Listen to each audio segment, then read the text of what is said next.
మీ ఎలాంటి వ్యాపార ప్రకటనలకైనా వెంటనే మా ఛానల్ సంప్రదించండి. నమస్తే. ఈరోజు మన స్టూడియోలో ప్రముఖ ఆధ్యాత్మికవేత్త, ఐకాన్ ఆస్ట్రాలజర్ గట్టుపల్లి సురేష్ బాబు గారు ఉన్నారు. గురువు గారితో మాట్లాడేద్దాం.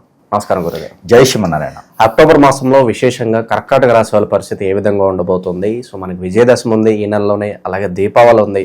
ఓవరాల్గా గ్రాస్థితి బట్టి ప్రజెంట్ ఎలాంటి పరిస్థితులు వీళ్ళకి ఎదురవుతాయి, ఓవరాల్గా ఎలాంటి జాగ్రత్తలు వీళ్ళు తీసుకోవాలి?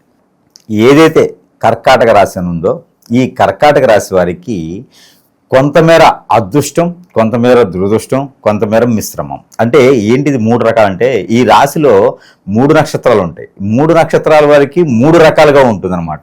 అంటే పొద్దున్న ఇప్పుడు మేఘాల అమృతం అవుతుంది, వర్షం పడుతూ ఉంటుంది, ఎండ వస్తుంది ఓ పక్కన, 2 చూస్తూ ఉంటారన్నమాట వీరు. అంటే చల్లనీళ్ళు, వేడి నీళ్లు 2 కలిపితే ఎలా ఉంటాయో ఆ విధమైనటువంటి విధానంలో ఉంటుంది ఈ కర్కాటక రాశి వారికి.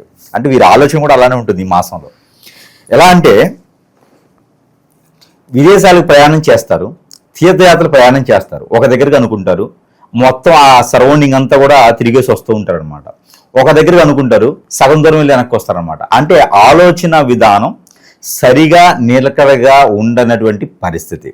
అందుకని ఈ మాసంలో వీరికి కొన్ని చేయకపోవడం, కొన్ని చేయటం మంచిది. దాంట్లో చేయకూడని చెబుదాం ముందు. ముఖ్యంగా అన్నిటికన్నా ముందు వీరికి ఏమవుతుందంటే 12వ స్థానంలో గురువు ఉండడం వల్ల ఒకటి లోపం, రెండోది లాభం ఏంటంటే కనుక 2వ స్థానంలో కేతు ఉండటం వీరికి కలిసి వస్తుంది. 3వ స్థానంలో శుక్రుడు ఉండటం, 4వ స్థానంలో కుజుడు ఉండటం. ఈ యొక్క గ్రహస్థితిని బట్టి అన్ని గ్రహాలు అవసరం లేదు వీరికి. ఏదైతే కలిసి వస్తుంది, ఏదైతే కలిసి రాదు. ఈ గ్రహాలన్నీ కూడా కలిసి రాని వీరికి గురువు అయితే, కలిసి వచ్చే గ్రహాలు అయితే శుక్రుడు, కేతువు, అలానే కుజుడు. రవి భగవానుడు కూడా సగపాటు అంటే సగం మాసం వరకు కూడా 3వ స్థానంలో, సగం మాసం తర్వాత 4వ స్థానంలోకి వస్తారు. ఈ యొక్క గ్రహస్థితి ఉన్న తర్వాత ఎవరికైనా సరే ఎట్లా కలిసి రాదు, ఎలా కలిసి వస్తుంది అనే దానికి చూసినట్టయితే కనుక వీరికి ముందుగా చూస్తే మిశ్రమ ఫలితాలు అయితే కనిపిస్తున్నాయి. దాంట్లో కర్కాటక రాశి వారికి అయితే 12వ స్థానంలో గురువు ఉండడం వలన విద్యాబోధన వీరికి అబ్బకపోవటం, పోటీ పరీక్షల్లో విజయం సాధించలేకపోవటం, అలానే వీరికి ఎక్కడైనా విదేశీయానం వెళ్ళాలన్నా సగంలోనే ఆగిపోవటం. దాని ద్వారా ఎక్కడ నష్టపోతారంటే ఎవరైనా బ్రోకరేజ్ కానీ, ఏజెంట్లు కానీ, కన్సల్టెన్సీస్ ఆఫీసర్స్ కానీ వెళితే వాళ్ళు డబ్బులు అడగటం, లంచం అడగటం, యూనివర్సిటీలో సీట్లు ఇప్పిస్తారని డబ్బులు తీసుకోవటం, వీటి వలన వీరు నష్టపోతారు. విదేశాల్లో జాబ్ ఇప్పిస్తామని మోసపోవటం, మోసం చేయడం, ఇలాంటివన్నీ కూడా వీరి దాంట్లో ఖచ్చితంగా జరుగుతాయి. అందుకే మిశ్రమ ఫలితాలు అన్నది. ఎవరిని నమ్మి పెట్టుబడి పెట్టి వ్యాపారాల్లో చేయకూడదు, ఇది లాస్ అయిపోతారు. ఇది కర్కాటక రాశి వాళ్ళ పరిస్థితి. ఇకపోతే లాభాలు ఉన్నాయి. లాభాలు ఏంటి? కేతు 2వ స్థానంలో ఉన్నారు. ఎక్కడి నుంచైనా ఆస్తులు, అంతస్తులు, వీలునామాలు, పూర్వీకుల ఆస్తి ఉన్న పలంగా మీదకి వస్తాయి. ఇది అదృష్టం. రెండోది కుజుడు ఉన్నాడు 4వ స్థానంలో, 3వ స్థానంలో శుక్రుడు ఉన్నాడు. శుక్రుడితో పాటు రవి 15వ తారీఖు దాకా, అలానే కుజుడితో పాటు రవి 15వ తారీఖు తర్వాత ఉన్నాడు. దీంతో పాటు ఇక 3వ స్థానానికి వచ్చేటప్పటికి శుక్రుడు ఉన్నాడు. కాబట్టి వీరికి అన్నతమ్ముల నుంచి వచ్చేటువంటి ఆస్తులు, వారి నుంచి వచ్చేటువంటి ఆదాయ వనరులు, వారి నుంచి వచ్చేటువంటి ఆ సదుపాయాలు, అవకాశాలు అన్ని పుచ్చుకోవాలి. జాబులైనా, మాటైనా, మంతైనా, ఏదైనా సరే వారి దగ్గర నుంచి వచ్చేది ఏదైనా వీరికి ఆదాయ వనరులుగా ఉంటాయి. ఇకపోతే కుజుడు ఏం చేస్తాడంటే జోష్నిస్తాడు. కుటుంబంలో ఇంతకుముందు విడిపోయినటువంటి వారు ఎవరైతే ఉన్నారో, కాలు ఎల్లిడిచినటువంటి బంధువులు ఎవరైతే ఉన్నారో వారందరినీ ఒక దగ్గర చేర్చి గెట్ టుగెదర్ లాగా శుభకార్యాలు నిర్వర్తించడం, ఎక్కడో చెడిపోయిన వాళ్ళు, ఎక్కడో బాగుపడ్డ వాళ్ళు ఉంటే వాళ్ళందరినీ తీసుకొచ్చి పెళ్లిళ్ళు చేయాలనుకోవటం, అంటే వాళ్ళ పిల్లలు ఉన్నారు, వీళ్ళ పిల్లలు ఉన్నారని చెప్పేసి మధ్యలో కలుపుకొని పెళ్లి చేయటం, అంటే ఉమ్మడి కుటుంబంగా ఏర్పరచుకోవటం, ఇవి తొందరపాటు నిర్ణయాలు అంటారు అన్నమాట. అంటే మంచి చేసేవాడు చెడు వచ్చింది కదా, దానివల్ల అన్నమాట. వీరు చేసేది మంచే. వీరు మంచి ఎప్పుడు అర్థమవుతుంది, వాడు బాగుపడేప్పుడు అర్థమవుతుంది. కాబట్టి అలా చేసి మాట పడే తత్వం ఉంటుంది. మంచి చేసి మాట కూడా పడతాడు, మందలిస్తారు అన్నమాట, మాట కూడా పడతాడు. ఇది ఒకటి. ఇకపోతే వీరిగా కొత్తగా ఏదైనా వ్యాపారాలు మొదలు పెట్టుకోవాలనుకుంటే ఖచ్చితంగా మొదలు పెట్టుకోవద్దు. ఎందుకంటే గ్రహస్థితి వీరికి అంతగా అనుకూలంగా లేదు. రవి భగవానుడు 15వ తారీఖు మారతాడు. 15వ తారీఖు రవి భగవానుడు తులరాశికి వచ్చిన తర్వాత వీరికి పాత వ్యాపారాల్లో లాభాలు అనేది చేకూరుతాయి. పార్ట్నర్షిప్ వ్యాపారాలు వీరికి సానుకూలంగానే ఉంటాయి. కాకపోతే పార్ట్నర్షిప్ చేసేటువంటి వ్యక్తి ఏ రాశిలో వారై ఉన్నది. ఒకటి తులారాశి అయి ఉండాలి, లేదా సింహరాశి అయి ఉండాలి, లేదా మకర రాశి అయి ఉండాలి, లేదు అంటే కనుక వృషభ రాశి అయి ఉండాలి. అది కాకుండా వేరే రాశి వారు ఎవరైనా సరే ఉన్నట్లయితే వీరికి ఖచ్చితంగా నష్టం అయితే వస్తుంది. ఇకపోతే పెళ్లి సంబంధాలు కుదుర్చుకునే దానికైతే చాలా అనుకూలంగా అయితే కనపడుతుంది. అది ఎలాగంటే వేరే వాళ్ళకి పేరెంటాల్లోనో వేరే వారి ఫంక్షన్లోనో ఈవెంట్స్లోనో కాదు, వీళ్ళు కూడా పెళ్లి సంబంధాలు చూసుకోవాలి కదా. అయితే దీంట్లో పుట్టినటువంటి స్త్రీకి అయితే కనుక దక్షిణ దిశగా వచ్చేటువంటి సంబంధం ఖచ్చితంగా సెట్ అవుతుంది. కాదు పెళ్లి అయితే కాదు, ఇప్పట్లో పెళ్లి సమయం పడుతుంది, సంబంధం అయితే మాత్రం ఖచ్చితంగా సెట్ అవుతుంది అబ్బాయి సంబంధం చూసినట్టయితే. ఇకపోతే ఎవరైనా అబ్బాయిలు కర్కాటక రాశిలో పుట్టినటువంటి పురుషులు ఎవరైనా సంబంధం చూడాలంటే తూర్పు దిశ నుంచి ఉత్తరం దిశ నుంచి వచ్చేటువంటి అమ్మాయి సంబంధాలు వీరికి సెట్ అవుతాయి. పోతే వీరికి కోడింగ్, హెచ్ఆర్ డిపార్ట్మెంట్లకి, ఐటీ రంగాల్లో వీరికి బాగుంటుంది. దాంతోపాటు వీరు గణితంలో ప్రాముఖ్యులు కాబట్టి వీరికి బ్యాంకింగ్ జాబ్స్ కూడా వీరికి అనుకూలంగా అయితే కనబడుతున్నాయి. ఇకపోతే గవర్నమెంట్, సెంట్రల్ గవర్నమెంట్ అంత పెద్దగా ఈ మాసంలో లేవు. ఇంకా వీరికి సెలబ్రిటీ కూడా అవకాశాలు అయితే తక్కువగానే కనబడుతున్నాయి. ఇస్తామని మోసం చేసే తత్వం ఎక్కువగా ఉంది కాబట్టి ఆచి చూసి అడుగు వేయాలి. ఇకపోతే వీరు పొలిటికల్గా పాలిటిక్స్లో వీరికి ఖచ్చితంగా రాణిస్తారు. పాలిటిక్స్ వీరికి అద్భుతంగా ఉంది ఈ మాసంలో. కాకపోతే ఇప్పుడు 10వ తారీఖు తర్వాత పాలిటిక్స్లో రాణించాలంటే 10వ తారీఖు తర్వాత వీరు అడుగు పెట్టినట్టయితే, లేదా ఆల్రెడీ పాలిటిక్స్లో ఉండి ఏదైనా రంగాల్లో రాణించాలనుకుంటే బ్లడ్ దానం కానీ ఏదైనా అన్నదానం, వస్త్రదానం చేసినా, లేదైనా కార్యక్రమాలు చురుగ్గా పాల్గొనాలనుకున్నా, వీరికి పేరు ప్రఖ్యాత కావాలనుకుంటే కూడా 10వ తారీఖు తర్వాత అయితే వీరికి అనుకూలంగా ఉంది. ఇకపోతే వీరికి ఆరోగ్య సమస్యలు వచ్చేసి కాళ్ళు తిమ్మిలు రావటము, మోకాళ్ళు నొప్పులు రావటము, అలానే మోచేతులు నొప్పులు రావడం, జాయింట్ పెయిన్స్ అంటారు. దీంతో పాటు వన్ సైడ్ హెడేక్ రావడం లాంటివి ఎక్కువగా బాధిస్తుంటాయి. ఇవి ఎందుకు బాధిస్తాయి అంటే 2 రకాలు. ఒకటి గ్రహరీత్య దోషాలు, రెండోది వారికి ఈ యొక్క నరదిష్టి, నరఘోష, మూడోది ఉంది వీరి మీద ఏదైనా చెడు ప్రయోగం జరిగి ఉంటే. వీటి వలన మాత్రమే ఆరోగ్య సమస్యలు అయితే కనబడుతుంది. లేకపోతే వీళ్ళు దిట్టంగా ఉంటారు, ఇబ్బంది లేదు, ఎదుటి వాళ్ళని గట్టి కొట్టేలా ఉంటారు. వీళ్ళు ఎక్కువ మిలిటరీలోనూ పోలీసు రంగాల్లో ఎక్కువ కనిపిస్తూ ఉంటారు వీళ్ళు కర్కాటక రాశి వారు. అది ఒకటి ఉంటుంది. ఇకపోతే వీరికి అన్ని రంగాల్లో కూడా ముందుకు వచ్చేదానికి ప్రయత్నం అయితే చేసుకోవాలి. స్థిరాస్తులు కొనుక్కోవడానికి ఇది సరైన సమయం అంటారు. స్థిరాస్తులకి అయితే మాత్రం మిశ్రమంగా ఉంటుంది. ఏదైనా టోకెన్ పేమెంట్ ఇచ్చుకుంటే రానున్నటువంటి కాలంలో అయితే కొనుక్కునే అవకాశాలు అయితే మెండుగానే ఉన్నాయి. కాకపోతే మొత్తం పేమెంట్లు చల్లి చేసి రిజిస్ట్రేషన్స్ అయితే అంతకు అనుకూలంగా లేవు. వారి మీద మళ్ళీ త్వరగా అమ్ముకునే దానికైతే ఉంటుంది, లాస్కి అమ్ముకునే ప్రయత్నం పరిస్థితి ఏర్పడుతుంది. కాబట్టి ఏదైనా స్థలం నచ్చింది, ఇల్లు నచ్చిందంటే టోకెన్ పేమెంట్ ఇచ్చేసి అలా వదిలేసేయాలి, టైం పెట్టుకోవాలి. నవంబర్ తర్వాత వీరికి పూర్తిగా చేసుకునే దానికైతే బాగుంటుంది. ఉద్యోగస్తుల పరిస్థితి విశేషంగా ఏదన్నా మానసిక ఒత్తిడి ఎక్కువగా ఉంటుందా, లేదంటే పర్వాలేదు అంతా బాగానే ఉండి ప్రమోషన్స్ లాంటివి ఏమైనా ఎక్స్పెక్ట్ చేయొచ్చు అంటారా? వీళ్ళు ప్రమోషన్స్ రాసి అయితే ఈ మాసం అయితే కనపడట్లేదు. ఉన్న జాబ్ అనేది వదులుకోకుండా చేసుకుంటూ వెళ్ళిపోవాలి. స్ట్రెస్ ఫీల్ అయితే ఉంటుంది, ఖచ్చితంగా స్ట్రెస్ ఫీల్ ఉంటుంది. కాకపోతే రానున్నటువంటి రోజులు బాగున్నాయి అని భావనతో ముందుకు అడుగు వేయాలి తప్పితే కొత్తగా అయితే జాబ్ అవకాశాలు అయితే లేవు, వాటి గురించి ఆలోచించొద్దు. కొత్తగా జాబ్ కావాలంటే ఖచ్చితంగా నవంబర్ 23 తర్వాతనే ఉంటుంది కాబట్టి అప్పటి వరకు ఆగాల్సిందే వీరు. గురుగారు, గ్రహస్థితి బట్టి ఇప్పుడు బాగుందంటే బాగుందని చెప్తున్నారు, బాగలేదంటే కాస్త ఇబ్బందికరంగా ఉంటుందని చెప్తున్నారు. అయినా కూడా కొంతమంది ఉంటారు, గురుగారు మీరు బాగుందని చెప్తున్నారు, మా జీవితమే మారట్లేదు, మీరు చెప్పినట్లు మా జీవితంలో ఏం జరగట్లేదు అని అనేవాళ్ళు కూడా ఉంటారు. సో మరి వాళ్ళకి ఏం చెప్తారు? తప్పెక్కడ జరుగుతుంది ఇక్కడ? ఖచ్చితంగా ఏమవుతుందంటే గురువుగారు చెప్పింది జరగట్లేదు అనుకున్న వాళ్ళు ఎవరైనా ఉంటారో అది గురువు తప్పు కాదు. ఎందుకంటే గురువు ఎంతో ఎల్ఏజ్ చేసి ఏ గ్రహం ఏ స్థాయిలో ఉందో చూసుకొని చెప్తారు. అలా కాకుండా మనకి వేరేలా ఉంది, అష్టదిబ్బం ఉంది అనుకుంటే కనుక ఖచ్చితంగా తెలిసిన వ్యక్తో తెలియని వ్యక్తో ఎఫ్ఐఆర్స్ ఉండడమో ఇలాంటి అక్రమ సంబంధాలు ఉండడం వల్ల కూడా ఇబ్బంది కలుగుతూ ఉంది ఈ రోజుల్లో. అక్రమ సంబంధాలు మొదట్లో చూస్తే బాగుంటాయి, తర్వాత కాలంలో నాకు వాడే కావాలి, నాకు ఆమె కావాలని చెప్పేసి అని హిప్నటిజాలు, బ్లాక్ మ్యాజిక్, వశీకరణ, బాగలముఖి, భానుమతి, యక్షిణి లాంటి విద్యలు ఎన్నో ఉన్నాయి ఈ రోజున. చాతబళ్ళు ఉన్నాయి, ముందు ఉంది, మరుగు ముందు అంటారు, ఇలాంటి చాలా ఉన్నాయి. ఈ మధ్యన అంటే రూపవతి, ధూమావతి, ఇంకా ఇలాంటి విద్యలు బొచ్చుడున్నాయి. ఇలాంటి విద్యలు ఏదో ఒక విద్య, బ్లాక్ మ్యాజిక్, వశీకరణ లాంటివి ఇంకా ఉన్నాయి. ఇంకా స్పిరిట్ పేర్స్, మనకి కొన్ని వాటిలో స్పిరిట్ పేర్స్ అని చేస్తారు.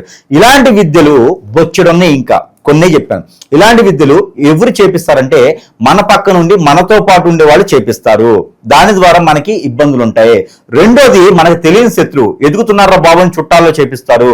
మూడోది మనకి ఎఫ్ఐఆర్స్ ఎక్కడైతే ఉంటాయో, ఎఫ్ఐఆర్స్ అంటే తెలుగులో మనకి అక్రమ సంబంధాలు, దరిద్రులంతా అదే ఉంది. అలాంటి సంబంధాలు ఉన్న వారికి ఖచ్చితంగా ఇలాంటివి అవుతాయి. ఎందుకంటే ఒక దగ్గర అలవాటు పడి ఉన్నారు, వాళ్ళే కావాలా నాకని ముందు పెట్టడం తప్పేం లేదు కదా, అట్లా ఆలోచిస్తారు. దానివల్ల చాలా కోల్పోతారు. మనం అనుకున్న గోల్స్ కి మనం రీచ్ అవ్వలేకపోతాము. మనం బాగుంటే 10 మంది బాగుండాలనుకునే కోరికలు అక్కడే ఆగిపోతాయి. మనం పని చేయలేము, ముందుకెళ్ళలేము. అలాంటి ద్వారా స్ట్రెస్ ఫీల్, ఆరోగ్య సమస్యలు అన్ని రకాలు వస్తాయి. మనం కోరికలు ముందుకెళ్తే కానీ కాళ్ళు గడపలు దాటవు. ఇలాంటివన్నీ ఉంటాయి. వాళ్ళలో ఏదైనా ఆందోళన, చికాకు, పరాకు, ఏ పని చేసినా ముందుకెళ్ళకపోవటము, నిద్ర పట్టదు, సరిగా తెలియలేము, మొహం అంతా ముసరికైపోతుండిద్ది, హెయిర్ ఫాల్ అవుతుండిద్ది, నాకు హెయిర్ ఫాల్ జీన్స్, ఇది వేరు. అయితే ఇలాంటి సమస్యలు ఉన్న వారు ఎవరైనా ఉంటారంటే అది గురువు చెప్పినందువల్ల కాదు. అలా సింటమ్స్ ఉన్నా, అలాంటి ఇబ్బందులు ఉన్నా కూడా గ్రహాలతో సంబంధం లేదు, రాసుతో సంబంధం లేదు.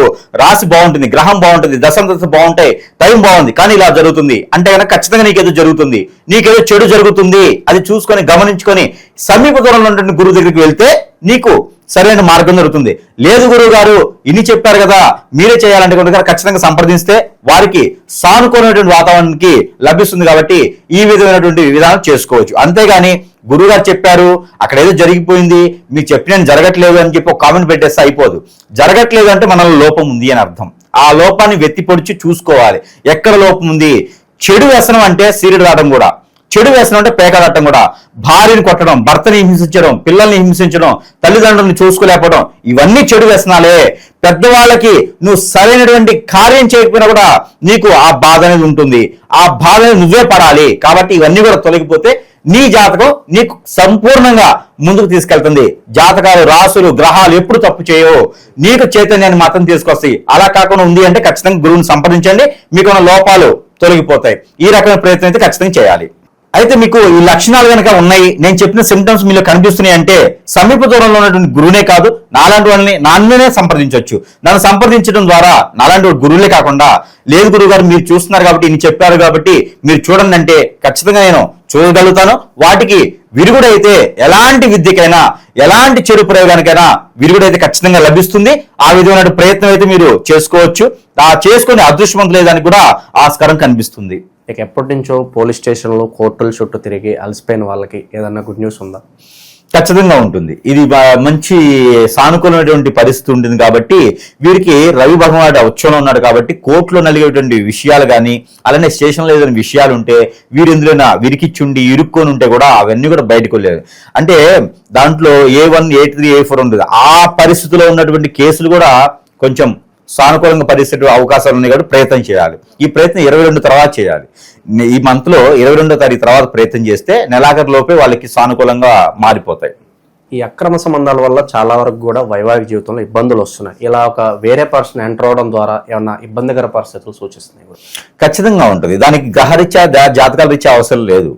వాళ్ళే ఒక గ్రహాలు అనమాట. అక్రమ సంబంధాలు పెట్టుకున్న వాళ్ళ గ్రహాల రీత్యా.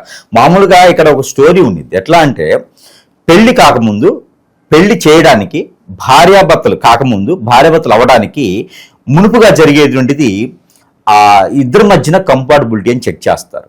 ఈ కంపాటబిలిటీ అనేది ఏదైతే ఉంటుందో ఒక జాతకం మరొక జాతకానికి కలిస్తే ఆ జాతకం వల్ల 7 తరాలు బాగుంటుంది అన్ని రకాలు అనుకున్నప్పుడు పెళ్లి చేస్తారు. ఇది కదా జరుగుతుంది. ఇది వదిలేసి వేరే వాళ్ళ జోలు వెళ్ళడం ద్వారా ఏమవుతుందంటే వారితో కలవడం ద్వారా వారికి ఉన్నటువంటి అశుభ దృష్టి, వారి మీద ఉన్నటువంటి చెడు ప్రయోగం అవన్నీ కూడా వీరికి సంక్రమిస్తాయి. సంక్రమించడం ద్వారా ఈ పెళ్లి చేసుకున్నా కూడా ఇది అనేది ఫలించదు. ఇక్కడ అక్రమ సంబంధం ద్వారా వచ్చి చూసారు చెడు, అది వచ్చి వీరిలో స్ట్రెస్ ఫీల్ ఉంటుంది, అనారోగ్య సమస్యలు వస్తాయి, ఆర్థిక సమస్యలు వస్తాయి, గొడవలు అవుతాయి, గ్రహాలయ్యి సానుకూలంగా ఉండవు, అన్ని రకాల ఇబ్బందులు పడుతుంటారు. ఇబ్బందులు వాడి చుట్టూ వాడేసుకుంటారు. అలా లేకుంటే వీరు ఏ కలెక్టరో, ఏ ఎమ్మెల్యేనో, ఎంపీనో అవుతారు. లేకపోతే ఒక సంస్థను ఏర్పాటు చేసి ఎంతో మందికి ఉపాధి అవకాశాలు కల్పిస్తారు. అలాంటి అదృష్టం ఉన్న వాళ్ళు ఇలాగ చేసుకోవడం వలన ఏదో చెడు వ్యసనం ద్వారా వారు అన్ని రకాల కోల్పోతారు. ఇది ఒక జాతకం కాదు, ప్రతి రాశిలోనూ పనికొచ్చేటువంటి విషయం అన్నమాట. అందుకని ఎవరు కూడా అలాంటి అలవాట్లు కానీ అలాంటివి ఉంటే వాటిని వదిలేస్తే ఖచ్చితంగా బాగుపడేదానికి ఉంటుంది. మరొక మాట ఈ సందర్భంగా చెప్తున్నాను, కర్కాటక రాశి వాళ్ళు అక్కడ కదా అందరికి కూడా వర్తిస్తుంది. ఎవరైనా జాతకానికి సంబంధించి కాకుండా వేరేలా ఉన్నారు, దారిద్ర్య రేఖ కన్నా తక్కువగా ఉన్నారు, ఎప్పటికప్పుడు పని అవ్వట్లేదు అనుకుంటే ఖచ్చితంగా ఆ ఇంట్లో వారు మళ్ళీ కొట్టుకుంటారేమో, కొట్టుకున్నా పర్వాలేదు, ఆ ఇంట్లో వారు భార్య భర్త ఎవరో ఒకరు ఏదో రకమైనటువంటి సంబంధాలతో ఉంటేనే అలా అవుతుంది. ఇది పర్టికులర్ అందరూ రాసి పెట్టుకోవాలి. ఇక విశేషంగా ఎలాంటి పరిహారాలు చేసుకోవడం ద్వారా మంచి ఫలితాలు ఉంటాయంటారు గురుగారు? ఖచ్చితంగా. ఇంకోటి ఏంటంటే పరిహారాల కన్నా కూడా ముందు మన వద్ద కొన్ని రకాలైనటువంటి మంత్రోచ్చారణ నింపేటువంటి వస్తువులు అయితే లభ్యపడుతూ ఉన్నాయి. అవి అందరూ కూడా సద్వినియోగం చేసుకుని చాలా మంది అదృష్టవంతులైన వాళ్ళు ఉన్నారు. ఎందుకంటే ఈ రోజుల్లో ఎలా ఉంది పరిస్థితి, ఎక్కడో గురువుని నమ్ముకొని వెళ్తే వాళ్ళు లక్షల రూపాయలు గుంజుతున్న, 1000 రూపాయలు అయిపోయింది, 100,000 కాదుక లక్షల రూపాయలు గుంజేటువంటి పరిస్థితి ఏర్పడుతోంది. సరిపోని వారికి ఏమైనా బాగవుతుందా అంటే ఏం లేదు. అలాంటి వారికి మన వద్దన మంత్రోచ్చారణ నింపినటువంటి కొన్ని రకాల వస్తువులు అయితే మన వంతు సహాయంగా చేస్తున్నాము. దానికి సంబంధించిగా ఒకటి సెంటు, ఇది వారికి హిప్నాటిజం, బ్లాక్ మ్యాజిక్, వశీకరణ లాంటి ఏదైనా అయితే కూడా అవన్నీ కూడా చిటికలో పటాపంచలు చేసేదానికి ఈ యొక్క సెంట్ అప్లై చేసుకుని బయటకు వెళ్తే వారికి కానిటువంటి పనులు కూడా నెరవేరుతాయి అనమాట. అలాంటిది ఈ సెంట్ అనేది వారికి లభ్యపడుతూ ఉంది. సరసమైన ధరలను మనం మంత్రోచ్చారణ చేసి మరీ ఇవ్వడం జరుగుతూ ఉంది. ఇకపోతే ఆరావళి కాటుక, మన కలకత్తాలో ఉండేటువంటి ఆరావళి పర్వతం నుంచి మూలికలు ఉంటాయి అనమాట. ఆ మూలికలతో చేసినటువంటిది ఈ చూర్ణం, ఇది కాటుక చూర్ణం. ఈ చూర్ణం గనక వారు ధరించుకుంటే చిన్నపిల్లల్లో అయితే కనుక ఎదుగుదల బాగుంటుంది. నరదిష్టి, నరఘోష, శత్రుబీర అన్ని కూడా తొలగిపోతాయి.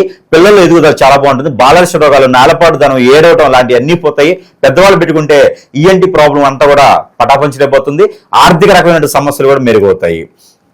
అలానే మనకి ఇది ముడుపు, వాటర్లో వేసి కాచుకొని ప్రతిరోజు కూడా మనం స్నానం చేసే నీటిలో ఒక డ్రాప్స్ వేసుకొని స్నానం చేసినట్టయితే ఇది కాచాలి. ఫస్ట్ ఈ ముడిపేసి కాచినటువంటి నీటిని స్టోరేజ్ చేసుకొని స్నానం చేసే వాటర్లో వేసుకోవాలి. అప్పుడు మనకి జరిగినటువంటి చేతబడి, హిప్నాటిజం, బ్లాక్ మ్యాజిక్ అన్ని కూడా ఇలా చిటికలో వెళ్ళిపోతాయి.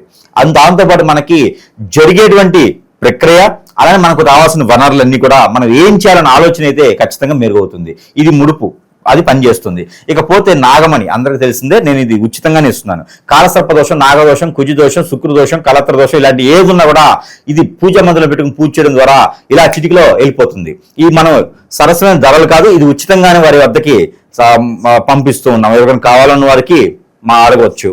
ఇకపోతే వైజయంతి మాల, ఇప్పుడు మనం అనుకున్నాం కదా ఎవరికైనా సరే ఎఫ్ఐఆర్స్ ఉంటే ఏంటి పరిస్థితి అని. అలాంటి ఎఫ్ఐఆర్స్ రాకుండా ఉండాలి, భర్త బాగుండాలి, భార్య బాగుండాలి, పిల్లలు బాగుండాలి, ఉమ్మడి కుటుంబంగా ఉండాలి, అంతా ఆహ్లాదకరంగా ఉండాలనుకుంటే ఇది మనకి మాల అనమాట, వైజయంతి మాల. ఈ వైజయంతి మాల అనేది ధరించుకున్నట్టు భార్య, భర్త, పిల్లలు ఎవరైనా ధరించుకోవచ్చు. ఈ వైజయంతి మాల ధరించుకోవడం వల్ల ఉమ్మడి కుటుంబంగా ఉండేదానికి పనికి వస్తుంది. ఇకపోతే మనకి దిష్టి దోషాలన్నీ దూరం అయ్యేదానికి కియామాల, ఈ కియామాల ద్వారా మనం అన్ని వేరు మంత్రోచ్చారణ చేస్తాం. వారికి ఉన్న సమస్యను బట్టి మన దగ్గర వస్తూ ఉంటుంది. అందరికీ ఇదే పనికి వస్తుందని కాదు. అయితే కియామాల వల్ల దిష్టి దోషాలన్నీ కూడా పటాపంచలైపోతాయి. అయితే నెక్స్ట్ గుర్రపు నాడ, ఇది అందరికీ తెలుసు. వాస్తు ప్రకారంగా ఏమైనా దోషాలుంటే ఏం చేయాలి గురువు గారు అన్నప్పుడు గుర్రపు నాడ సింహద్వారానికి లోపల పక్కన పెట్టుకున్నట్టయితే కనుక వారికి అష్ట ఐశ్వర్య ప్రాప్తి కలుగుతుంది. ఇంట్లో ఉన్న నెగిటివిటీ కూడా పటాపంచలైపోతాయి. అలానే మాయాజల్, ఇది అందరికీ తెలుసో తెలియదు మరి, మాయాజల్ అని ఉంటుంది. ఇది మన వ్యాపార సంస్థల్లో కనుక పెట్టుకున్నట్టయితే కనుక వ్యాపార సంస్థలో ఉండేటువంటి దిష్టి దోషాలు అన్ని కూడా ఇలా చిటికలో పటాపంచలైపోతాయి. కాబట్టి ఇది మాయాజల్ షాపుల్లో వాటిలో పెట్టుకోవచ్చు. అలానే మనకి అష్టదిబ్బంధన మూలిక, ఇది ఆరావళి మూలికలు అనమాట. అష్టదిబ్బందితో చేసినవి అనమాట. ఇది ఇంట్లో చెడు నెగిటివ్ కానీ, చెడు ఆత్మలు, దెయ్యాలు, భూతాలని, ప్రశాంతత లేదు, అశాంతత లేదు, అసలు ఇంట్లో ఉండలేకపోతున్నాం మేము, కలతలు ఉన్నాయి ఇంట్లో అని అన్న వారికి ఈ ముడుపు సింహద్వారాన్ని కట్టుకుంటే చాలు, అన్ని రకాల దోషాలు పోయి ప్రశాంతంగా ఉంటుంది, ఇంటి ఆలయంలాగా ఉంటుంది. అలాగే మనకి సూర్యుని యొక్క రూపు, ఇది ఈ సూర్యుని రూపు. ఎవరైనా భయపడుతున్నారు, పిల్లల్లోనే ఎదుగుదల లేదు, ఎక్కువ భయపడుతున్నారు, ఏడుస్తున్నారు అనుకున్న వారికి ఈ సూర్యుని రూపు ధరించడం ద్వారా మంత్రోచ్చారణ చేస్తుంది. కాబట్టి ఇది శిలువతో కూడింది. ఈ సూర్యుని రూపు ధరించడం ద్వారా భయం అనేది పోతుంది, మాట్లాడే విధానం వస్తుంది. మార్కెటింగ్ రంగాల్లో ఉన్నవారు ఈ సూర్యుని రూపు ధరించుకోవచ్చు. ఇకపోతే గరుత్మంతుని రూపు, ఎవరైనా రియల్ ఎస్టేట్ రంగాల్లో ఉన్నవారు ఎవరైనా ఉంటే కనుక ఖచ్చితంగా ఈ గరుత్మంతుని రూపు అనేది ధరించుకుంటే, రియల్ ఎస్టేట్లు ఈ మధ్యన చాలా వరకు కొల్లకొలిపోయినాయి. వారందరూ కూడా ఈ గరుత్మంతు రూపు అనేది ధరించుకున్నట్టయితే కనుక మళ్ళీ కూడా ఏదైతే కోల్పోయామో అది సంపాదించుకోవాలి. అంటే పొలంలో పారేసుకుని పప్పులు వెతుక్కున్నట్టుగా మనం ఎందులో పోగొట్టున్నామో అందులోనే వెతుక్కోవాలి. సామెత అర్థం కాలేదేమో, అది మళ్ళీ చెప్పుకుందాం. అయితే సామెత అర్థం కాకపోతే మళ్ళీ మాట్లాడుకోవచ్చు. ఈ రూపు ధరించుకోవడం ద్వారా ఎక్కడైతే పోగొట్టుకున్నామో అక్కడే వెతుకుతాం. కాబట్టి ఈ రూపు కూడా బాగా పనిచేస్తుంది. అందులోనూ వీటితో పాటు మనము పరిహారాలు కూడా చెప్పుకుందాం. దానికన్నా ముందు ఏంటంటే మన దగ్గర వస్తువులు అంటే నేను షాప్ పెట్టలా, మన దగ్గర వస్తువులు అంటే నేను అమ్మడానికి పెట్టుకొని బాగుపడట్లేదు. ఇవన్నీ కూడా ఏంటంటే గురువు దగ్గరికి వెళ్తే కొన్ని లక్షలు అవుతున్నాయి, వాళ్ళకి కావాల్సినటువంటి పరిహారం దొరకట్లేదు. దానివల్ల ఏంటంటే సఫర్ అవుతున్నారు చాలా మంది. ఇప్పుడు ఆర్థిక పరిస్థితుల్లో ఉన్నవారు, ఏ రోజు రోజు సంపాదించుకునే వారు గురువు లక్షల రూపాయలు ఇవ్వాలంటే అవ్వదు. అందుకని వారందరికీ కూడా సరసమైన ధరల్లో మంత్రోచ్చారణ చేసి బాగుపడాలని చెప్పేసి మన వంతు సహాయంగా చేస్తున్నాం తప్పితే ఊరకైతే అన్ని ఇవ్వలేనుగా. సహాయం చేస్తున్నాను తప్పితే నేనేదో కోట్లకి పరిగెత్తాలని అని కాదు. దానికి నమ్మకం వాళ్ళు, ఇష్టం ఉన్నోళ్ళే తీసుకొని చాలా మంది బాగుపడ్డోళ్ళు ఉన్నారు ఆల్రెడీ. వాళ్ళందరూ కూడా తెలుసు ఏంటనేది. ఇంకోటి ఏంటంటే దేవుని అనుగ్రహం కూడా కావాలి మనతో పాటు. కాబట్టి దానికి ఏంటంటే కనుక కాలసర్పదోషం, నాగదోషం, కుజదోషం ఉన్నవారు పోయిన మాసంలో గ్రహాలకి ఏదైతే అనుకూలంగా గ్రహణాలు వచ్చాయి ఆ గ్రహణాలకి శాంతి చేయని వారు ఏమైనా ఉంటే కనుక, ఈ రాశి వారు ఉంటే కనుక వారందరూ కూడా కాలసర్పదోషం, నాగదోషం ఉన్నవారు ప్లస్ గ్రహణాలు చేయని వారు వీరందరూ కూడా నాగమయ పడిగలకు కానీ, సుబ్రహ్మణ్య స్వామి ఆలయం కానీ, కుమారస్వామి ఆలయం కానీ, లేదా సాయిబాబా వారి ఆలయం కానీ, లేదా రావి చెట్టు, వేప చెట్టు కానీ, వీటిలో పంచామృత అభిషేకం అన్ని రకాల ఆవు నెయ్యి, ఆవు పాలు, 4 రకాల ఫ్రూట్స్ అన్ని కూడా కలిపేసి ఈ పంచామృత అభిషేకం అనేది ఆ గ్రహాల మీద చేయటం ద్వారా అన్ని రకాల గ్రహదోషాలు, పితృదోషాలు, కాలసర్పదోషం, నాగదోషం, కుజదోషంతో పాటు కలత్ర దోషంతో పాటు దిష్టి దోషాన్ని కూడా పటాపంచలేదానికి అవకాశం ఉంటుంది. కాబట్టి ఈ మాల ప్రయత్నించాలి. మరొకటి ఏంటంటే కర్కట రాశి వారు ఎంత అదృష్టవంతులు కదా, మనం ఇన్ని రకాల పరిహారాలు చెప్తూ ఉన్నాం. అయితే గ్రహదోషాలకు అన్నిటికీ గ్రహాలన్నీ వీరి సానుకూలంగా ఉండడానికి నెంబర్, ప్రతిరోజు పారాయణం చేసుకోవాల్సిన నెంబర్ 2497-296 ఈ నంబర్ని 220 టైమ్స్ 220 సార్లు పారాయణం చేసుకోవాలి. చేతులు ఏదైనా పానకం, ఒక గ్లాసు వాటర్లో కొంచెం బెల్లం లేదా తేనె వేసుకొని మిరియాల పొడి వేసుకొని ఆ పానకాన్ని చేతులు పెట్టుకుని నంబర్ చేసుకుని తాగినట్టయితే గ్రహరీత్య దోషాలన్నీ కూడా వీరికి చిటికల పటాపంచలైపోతాయి. కాబట్టి ఈ మార ప్రయత్నం చేసి అదృష్టవంతుల వాళ్ళని కోరుకుంటా ఉన్నాను. జై శ్రీమన్నారాయణ.